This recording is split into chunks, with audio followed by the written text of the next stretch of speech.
في لعيبه يا صديقي دايما بيبقى صوتها عالي، في لعيبه تبقى هاديه، لكن لما بيتكلموا يخلي اي حد تاني يسقط. لما كان يبدا الدفاع يا صديقي مفيش حاجه بتعدي منه، واللي كان دايما الفرق الكبيره بتطلبه رغم انه مش تحت الاضواء يا صديقي، ولكن كان دايما قائد في الملعب. اللي كان اسمه يا صديقي هو نفس القوه والقياده، ولكن النهارده هنتكلم عن الاثر اللي سابه الاسم ده. يمكن يا صديقي ما يكونش هو الاقرب شهره، ولكن لما تشوف في الملعب هتعرف ان ده الراجل اللي دايما بيقلب الامور. زي واحد يا صديقي يغير فريق من كونه فريق عادي لفريق من اساطير الدوري الانجليزي. كل اللي انا قلته لك يا صديقي ينطبق على لاعب واحد بس، وهو اللاعب فينسنت كومباني. يا كاتب التاريخ لا تغلق الصفحات، يا كاتب التاريخ عنوان الورقات.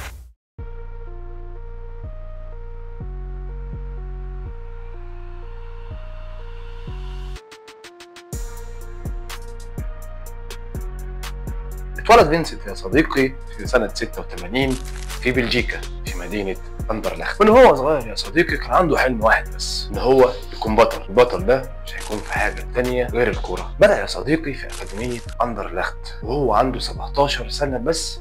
كان أول ظهور ليه مع الفريق الأول أندرلخت، ولكن في بلجيكا يا صديقي كان ليه منافس قوي جدا في مركزه، وكل الناس كانت تشك في قدرات كومباني. ولكن المدربين يا صديقي كان دايما بيشوفوا فيه حاجه مختلفه، مش بس ان هو بيعرف يدافع، لا كان قائد في الملعب. عشان المدربين ساعتها يقولوا عليه ده مش مجرد مدافع، ده قائد. كانت نقطه التحول يا صديقي في مسيره فينسنت كومباني هي سنه 2008 لما جاله عرض من نادي مانشستر سيتي الانجليزي. الراجل يا صديقي اللي بيجاوز تحدياته كلها في فريق زي مانشستر سيتي كان جاهز وكان مهيأ ان هو يتحدى العالم كله. اول سيزون ليه في السيتي يا صديقي كانش افضل حاجه، ما كانش عارف يثبت نفسه، ولكن يا صديقي في السيزون الثاني ليه بدا يكون فينسنت كومباني احد اعمده فريق مانشستر سيتي. في اول كام سيزون ليه يا صديقي كان عنده اصابات كتير، ولكن رغم كده يا صديقي كانت قوته البدنيه والذهنيه فوق التصور، وابتدى يثبت يا صديقي العالم كله انه مش مجرد ده كان قائد متاثر في كل مكان وفي كل ثانيه في الملعب. كان لسه يا صديقي الفريق مش فاهم بعضه، ولكن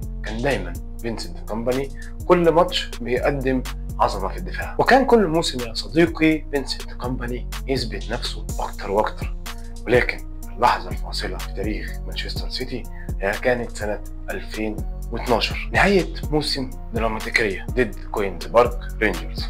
بهدوء المعتاد جاب الدوري الانجليزي بعد غياب سنين طويله جدا لمانشستر سيتي. ولكن يا صديقي هو ما كانش مجرد قائد بس في ارض الملعب، كان رمز وعنصر التحول. الاصابات يا صديقي كانت نقطه ضعفه، ولكن ما كانتش نقطة ضعف الحقيقية، دي كانت اختبار ليه مش أكتر. كان كل ما يرجع يا صديقي يرجع أقوى من الأول، ولكن الشجاعة الحقيقية ما كانتش بس في رجليه، كانت في عينيه. في النهاية يا صديقي هو قرر يوقف ويعتزل، ولكن مش أي حد هيخلي فينسنت كومباني يعتزل، كان هو لازم ياخد القرار ده بنفسه. وداعه عن الملاعب يا صديقي كان مش مجرد وداع لاعب، كان الملعب بيودع قائد وأسطورة. ولكن كل مدافع في مانشستر سيتي النهارده يا صديقي ماشي على خطواته، لو ما كانش كل مدافع في العالم دلوقتي. ودلوقتي يا صديقي هقول لك شويه ارقام عن فينسنت كومباني عشان انت لو قاعد مع اصحابك على القهوه تقدر تغلبه. 10 مواسم يا صديقي مع مانشستر سيتي، جاب فيهم 4 دوري انجليزي و2 كاس الاتحاد الانجليزي.